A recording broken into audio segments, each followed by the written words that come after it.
Halo semuanya, ketemu lagi dengan Awan di sini. Oke, hari ini kita mau bahas apa itu KLU, norma pekerja bebas, dan UMKM 0,5%. Oke, by the way, seperti biasa, gue perlu disclaimer dahulu guys, supaya nggak salah ya, bahwa semua yang gue sampaikan di video ini dan di seluruh Pajak Smart Universe ini, itu adalah pendapat pribadi gue 100% guys. Ya, ini semua bukanlah kajian akademis ya. Ini semua tidak dapat dibuktikan kebenarannya karena bersifat subjektif 100%. Oke. Nah, walaupun gue seorang konsultan pajak yang resmi ya, tetapi video ini dan seluruh video di sini itu adalah bukan video saran profesional konsultan pajak. Bukan guys. Ini tuh hanyalah ngobrol-ngobrol warung kopi saja gitu guys ya. Anda semua, teman-teman semua tidak bisa dan tidak boleh menjadikan video gue ini sebagai pedoman bagi Anda untuk melaksanakan kewajiban perpajakan Anda. Gitu. Kalau Anda mau tanya tentang pajak yang lebih detail, silakan konsultasikan dengan konsultan pajak Anda masing-masing. Ya, atau Anda boleh hubungi AR Anda. Kenapa? Karena AR Anda itu adalah orang yang sangat pintar, dibayar oleh negara pakai uang pajak Anda untuk bisa mengedukasi Anda dengan baik dan benar. Begitu guys. Itu tugasnya AR ya. Dan Anda boleh hubungi ke Kering Pajak 1500-200 atau ke Kering PPS 1500-008. Nah, gitu guys. Sekarang spesial nih, gue mau bahas mengenai KLU lah, norma lah, UMKM lah. Jadi orang pribadi itu guys, orang pribadi seperti Anda dan saya ya, orang pribadi itu ada 3 macam. Oke. Pada dasarnya secara umum ada 3 macam. Orang pribadi itu 3 macam. Pertama, karyawan murni, karyawan, yaitu orang yang dipotong PPh 21 dari kantor, beres, selesai, karyawan. Yang kedua adalah pembisnis, ketiga juga pembisnis. Oke, 1 karyawan, 2 pembisnis, 3 pembisnis. Pembisnis pecah atas 2 hal, 2 jenis orang ya. Pertama, pembisnis yang pekerja bebas. Oke, pekerja bebas istilahnya. Yang ketiga adalah pembisnis yang namanya UMKM pedagang. Oke, pekerja bebas dan UMKM. Pekerja bebas ini siapa? Pekerja bebas ini seperti dokter, pengacara, agen asuransi, konsultan pajak, konsultan yang lain, profesional, agen MLM, agen asuransi, dan lain-lainnya yang bersifat jasa. Oke? Paham ya teman-teman? Yang sifatnya jasa, orang pribadi, komisioner dan sebagainya, itu pekerja bebas. Bukan karyawan ya. Karyawan yang pertama, yang kedua pekerja bebas. Yang ketiga adalah UMKM pedagang. Jadi orang biasa berdagang. Dia beli barang A, dia jual barang A. Dia beli barang B, dia jual barang B. Itu UMKM pedagang. Jadi dia beli barang, jual barang. Oke, bukan jasa ya teman-teman, barang. Dan dia punya omset di bawah 4,8 M. Itu UMKM. Oke, orang pribadi ada 3 macam. Karyawan, pembisnis pekerja bebas, dan pembisnis UMKM. Paham ya teman-teman ya? Nah, orang pribadi yang berbisnis, kita tinggalin yang karyawannya. Karyawan nggak usah diomongin karena karyawan tuh gampang sekali, itu tinggal bukti potong dari kantor, selesai. Orang pribadi berbisnis itu ada 2 macam. Berbisnis yang tadi kan, yang berbisnis pekerja bebas dan berbisnis UMKM. Seorang pembisnis itu menggunakan 2 metode untuk pembukuan. Pertama dia pencatatan, yang kedua pembukuan. Mesti pilih salah satu. Oke? Kalau dia metode pembukuan, maka semua sudah lengkap dong. Dia ada neraca, ada laba rugi, dia melakukan accounting report, accounting jurnal dengan lengkap. Pembukuan. Sudah jelas. Nah, di pembukuan itu ada laporan laba rugi, ada laba bersihnya sekian. Sudah jelas gitu. Oke, untung bersihnya berapa, ruginya berapa, pajaknya berapa, sudah tercatat dengan lengkap di accountingnya. Oke. Sedangkan kalau orang pencatatan, nah ini agak susah. Ketika orang menggunakan metode pencatatan, di mana 99% orang pribadi pakai pencatatan, nah, maka muncul masalah. Masalah pencatatan itu karena kita tidak bisa menilai dengan benar dan tepat berapa sih profit seseorang dari bisnisnya. Betul nggak? Teman-teman yang berbisnis, yang mungkin lu orang bisnis, mungkin lu pekerja bebas atau UMKM gitu ya, lu bingung, lu profitnya berapa sih sebenarnya? Karena lu pakai pencatatan, lu tidak pembukuan. Ya kan, lu nggak tahu berapa sih profit lu sebenarnya. Nah, itu masalah di situ. Apalagi sejak munculnya UMKM yang 0,5% tuh, tahun 2013 kalau nggak salah. Sejak adanya UMKM 0,5%, pajak itu kan 0,5% kalikan omset. Ya, 0,5% kalikan omset, bukan kalikan profit, bukan kalikan untung ya, kalikan omset. Ini lebih membingungkan lagi. Berapa sih profit dari bisnisnya? Berapa sih untungnya bisnisnya? Nggak kelihatan. Gitu loh. Berapa persen sih untungnya lu dari bisnis lu? nggak kelihatan. Kenapa? Karena lu bayar pajak itu langsung atas omset. Tidak diketahui berapa nilai profitnya. Itu masalahnya. Nah, tapi kenapa penting sekali untuk mengetahui nilai profit seseorang? Profit bisnis seseorang itu sangat penting untuk diketahui. Itu. Kenapa? Ini dalam rangka untuk menilai, untuk membandingkan nih ya, antara kenaikan aset Anda dari tahun satu ke tahun berikutnya dibandingkan dengan penghasilan Anda di tahun itu. Profit Anda di tahun itu. Oke? Profit bisnis Anda adalah penghasilan Anda. Ya dong? Profit Anda harus cocok atau seimbang dengan kenaikan harta Anda. Gitu. Nah, disinilah penting sekali. Ya, jadi penting sekali bagi seorang petugas pajak atau AR untuk mengetahui bisnis lu ini punya profit berapa persen sih dari omset lu. Kan dia tahu omset. Kenapa dia tahu omset? Karena dari lu bayar pajak dong. Lu bayar pajak, ketahuan omsetnya sekian.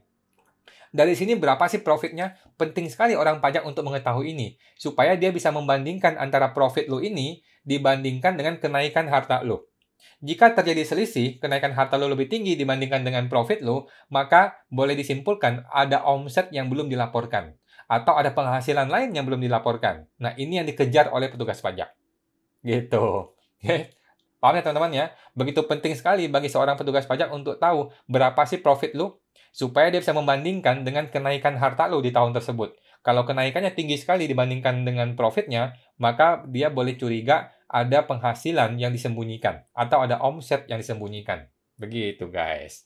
Oke. Nah, berhubung kita sulit menentukan profit dari orang berbisnis yang pencatatan, yang metode pencatatan, maka pemerintah mengeluarkan sebuah peraturan yang menentukan, oke, nilai profit wajar untuk setiap jenis usaha itu sekian.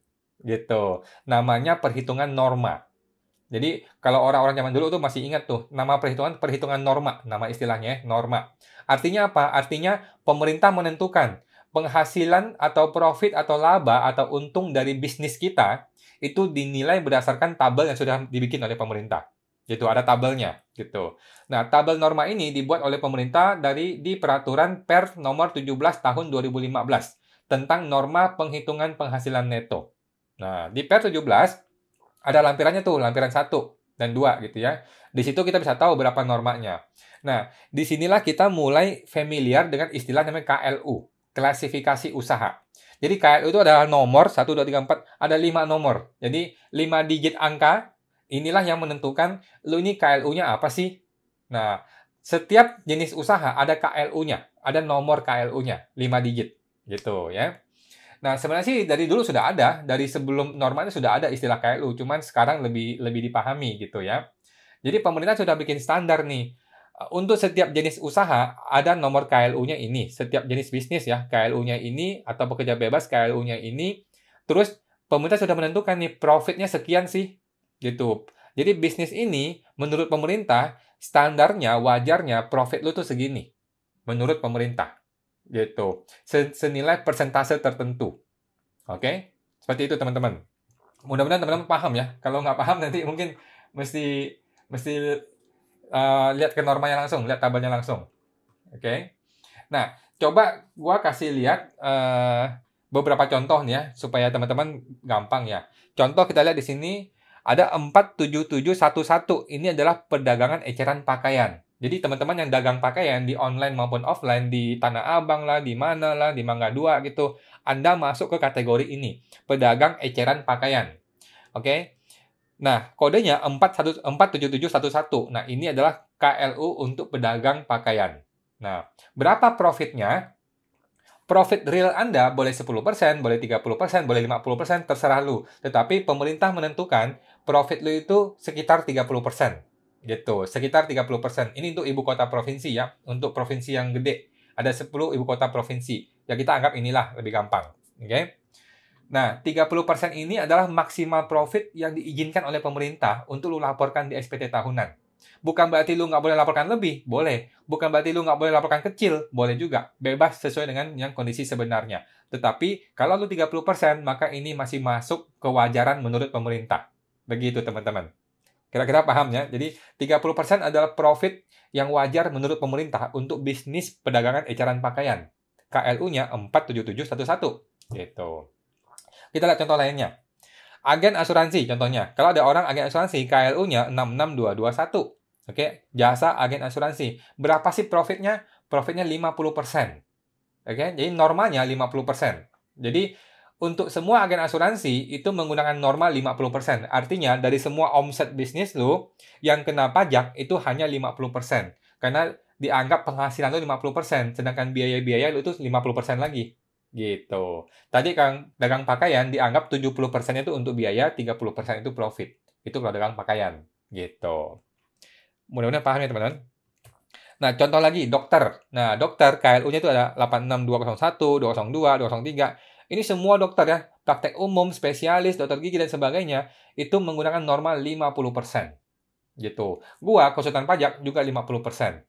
Konsultan-konsultan yang lain, profesional, juga 50%. Jadi, hampir semua yang sifatnya praktek konsultan, itu 50%. Gitu. Artinya apa?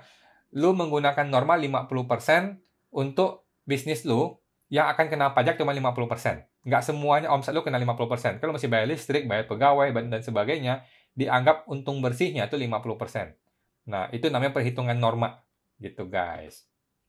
Nah, gimana cara mengetahui norma, mengetahui jenis usaha Anda, atau Anda ini statusnya apa sih? Nah, Anda bisa masuk ke profil, di menu profil di DJP Online, lu tinggal lihat di sini tuh, lu tinggal lihat tuh, ada di foto ini ya. Di sebelah bawah, pekerjaan. Nah, pekerjaan ini adalah KLU Anda. KLU tapi nggak disebutin nomor KLU, tapi di sini adalah pekerjaan Anda. Pekerjaan itu maksudnya jenis usahanya. Gitu. Ini kebetulan contohnya pegawai swasta. Ini gue nih, pegawai swasta. Jadi sejak zaman dulu gue masih pegawai swasta gitu. Oke. Jadi di sini Anda bisa melihat di profil Anda ini jenis KLU-nya apa. Sehingga lu bisa tahu lu menggunakan norma yang mana. Gitu, guys. Sudah paham ya? Nah, pegawai swasta, kalau kita lihat, itu 96304. Pegawai swasta. Normanya 0. Kenapa 0? Karena pegawai swasta itu tidak menggunakan norma. Ingat ya tadi, yang jenis orang yang pertama adalah pegawai swasta, tidak menggunakan norma. Dia sudah dipotong PPh 21 di kantor. Begitu, guys. Jadi sudah full. Nggak menggunakan norma. Norma itu hanya untuk orang bisnis. Oke, orang bisnis ada 2, yaitu pekerja bebas dan pedagang UMKM. Gitu. Oke. Nah, contoh tadi itu seperti itu ya perhitungannya ya. Kalau Anda berbisnis, contohnya lu pakai pencatatan. Nah, pakai pencatatan, maka profitnya itu harus menggunakan norma. Maksimalnya segitu. Maksimal untungnya yang diakui oleh pajak adalah segitu. Tapi kalau lu memang bisnis lu gede dan untungnya gede, itu nggak apa-apa. Lu boleh mengakui lebih besar dibandingkan norma. Yang penting lu bisa membuktikan dan bisa menjelaskan. Itu penting. Gitu, guys. Jadi kalau lu seorang dokter gitu, lu untung 50%. Tapi sebenarnya lu untung 80%. Ya boleh lu masukin aja untung 80%. Kenaikan harta lu adalah 80% dari penghasilan. Boleh-boleh saja digunakan seperti itu, tetapi lu harus bisa membuktikan. Itu lebih aman gitu. Kalau dagang baju gitu, dagang baju kan maksimal 30%. Lu untungnya 50% realnya nih. Lu boleh pakai 50%, nggak ada masalah. Yang penting lu bisa membuktikan. Itu penting sekali. Gitu, guys. Oke. Jadi kesimpulannya, UMKM itu menggunakan 0,5% atas omset, tetapi profitnya dihitung pakai norma. Gitu. Nah, by the way, untuk UMKM, kalau lu mau tahu status KLU lu, itu UMKM apa bukan sih? Kan banyak orang UMKM, tapi di profilnya masih pegawai swasta lah, masih apalah. Nah, untuk memastikan Anda boleh UMKM atau tidak, lu bisa mengajukan suket namanya, suket PP23 di KSWP. Oke, seorang UMKM kalau memastikan lu bisa pakai 0,5% apa enggak sih? Gunakanlah KSWP di menu layanan, pilih menu KSWP, kemudian lu pilih surat keterangan dalam kurung PP23. Oke, itu apa? Kalau lu dapatin suket ini, surat keterangan PP23 ini, artinya lu qualified sebagai seorang UMKM. Gua tidak qualified, karena tadi kan status gua adalah pegawai swasta. Gua tidak qualified. Oke, gua nggak bisa dapatin surat keterangan PP23. Oke, tetapi kalaupun lo nggak bisa dapatin surat ini, lo tetap boleh menjadi UMKM. Jadi jangan khawatir, guys. Jangan gara-gara kayak lu seorang dokter, maka lu nggak boleh dagang. Enggak, lu tetap boleh berdagang, tetap boleh menggunakan 0,5%. Cuman lu nggak bisa dapat suket. Gitu. Nah, tetapi kalau lu memang seorang UMKM murni, seorang pedagang murni, lu boleh mengganti KLU lu datang ke kantor pajak, lu bilang, saya mau ganti klasifikasi usaha saya, KLU saya. pegawai swasta mau gue ganti jadi pedagang baju contohnya, itu boleh. Gitu. Tetapi pada dasarnya, walaupun KLU lu jenis usahanya lain, lu boleh kok berbisnis yang lain. Itu nggak ada masalah. Gitu. Nah, kalau teman-teman seorang pekerja bebas, kalau lu seorang pekerja bebas, lu dokter atau pengacara, agen asuransi, konsultan dan sebagainya ya, secara alami lu sudah menggunakan norma. Seperti gua ini secara alami menggunakan norma. Gitu. Secara normalnya biasa gua sudah menggunakan norma. Artinya penghasilan gua adalah senilai persentase norma dikalikan dengan omset. Gitu, guys. Dan ingat, yang sangat penting adalah seorang pekerja bebas yang menggunakan norma harus wajib mengajukan norma. Gitu, mengajukan permohonan norma ke DJP online. Oke. Pengajuan ini di awal tahun untuk tahun ini, di awal tahun sebelum 31 Maret. 31 Maret. Oke. Jadi 3 bulan pertama Anda harus sudah mengajukan permohonan norma supaya di tahun ini Anda bisa menggunakan norma. Oke. Selama ini sih belum pernah ada masalah ya untuk orang yang tidak mengajukan norma, tetapi menurut peraturan norma harus diajukan di 3 bulan pertama di awal tahun tersebut. Gitu. Cara gimana? Di menu layanan, Anda pilih KSWP, terus pilih pemberitahuan penggunaan NPPN. Oke? Pemberitahuan penggunaan norma. Jadi, lu memberitahukan kepada negara, kepada pemerintah bahwa gua di tahun ini menggunakan NPPN, menggunakan norma, perhitungan norma. Gitu. Maka di tahun ini lu boleh pakai NPPN. Kalau lu tidak mengajukan ini, tiba-tiba di tengah tahun lu berbisnisnya itu menggunakan norma, maka lu nggak bisa pakai yang itu, perhitungan norma. Lu harus seluruh penghasilan lu di tahun ini, seluruh omset lu harus lu laporkan sebagai penghasilan. Nah, itu yang agak gede, agak repot gitu. Jadi kalau jelas-jelas lu berbisnisnya adalah bisnis jasa atau pekerja bebas, dari awal tahun lu sudah harus mengajukan norma. Seperti gua seorang konsultan pajak, gua mengajukan norma di awal tahun, di Januari kemarin. Gitu. Sebelum Maret ya guys, sebelum Maret, ingat. Oke.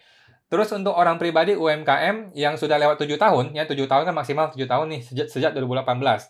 Jadi kalau 2018 lu sudah menggunakan UMKM, maka lu hanya bisa pakai 7 tahun sampai Desember 2024. Nah, mulai Januari 2025, lu sudah menggunakan metode norma. Kalau ada pencatatan ya, kalau lu pencatatan menggunakan norma. Kalau lu pembukuan, pakai pembukuan biasa. Gitu. Jadi, mulai Januari 2025, Anda tidak pakai UMKM lagi, lu ganti menjadi norma. Seperti dulu, norma. Jadi tinggal hitung. Nah, disinilah penting KLU. Oke, kalau lu sudah menggunakan norma, lu harus sesuai dengan KLU lu. Gitu. Nah, KLU-nya normalnya berapa? Dikalikan dengan omset, itulah yang kena pajak. Pajaknya adalah pajak progresif PPh 21, PPh orang pribadi biasa. Gitu. Oke. Jadi pada dasarnya KLU itu tidak perlu diubah-ubah. Kecuali lu menggunakan norma dan lu betul-betul persis bisnisnya itu. Kalau dokter atau pengacara atau apa, bisnisnya persis itu, maka lu perlu KLU-nya itu. Tapi di luar itu semua nggak terlalu masalah. Gitu guys. Oke? Nggak ada masalah. Kalau lu UMKM, lu bebas saja. Lu boleh aja nih seorang dokter, tetapi lu juga dagang, kan boleh. Nah, dagang ini menggunakan UMKM. Sedangkan jasa normanya pakai norma dokter gitu. Lu boleh nih seorang pedagang baju, tapi lu juga dagang jam gitu. Dagang yang lain juga boleh. Jadi tidak harus KLU-nya ambil mana nih, nggak masalah. Ambil salah satunya, yang ini juga pakai KLU yang itu juga boleh. Gitu. Tetap lu UMKM 0,5%. Bukan berarti lu nggak boleh pakai UMKM, nggak. Lu tetap boleh. Gitu. Karena kan orang bisa aja berpindah-pindah bisnis. Seperti itu guys. Oke, itu aja sih sepintas sekilas untuk KLU, norma, pekerja bebas, dan UMKM 0,5% ya. Ingat, kalau Anda menggunakan norma, Anda harus mengajukan sebelum Maret ini, sebelum 31 Maret tahun ini, supaya bisa pakai norma di tahun ini. Kalau UMKM bebas, UMKM bisa langsung saja pakai 0,5% kalikan omset UMKM, pedagang. Gitu guys. Oke, itu ya teman-teman. Sampai hari ini aja. Semoga membantu ya. Terima kasih.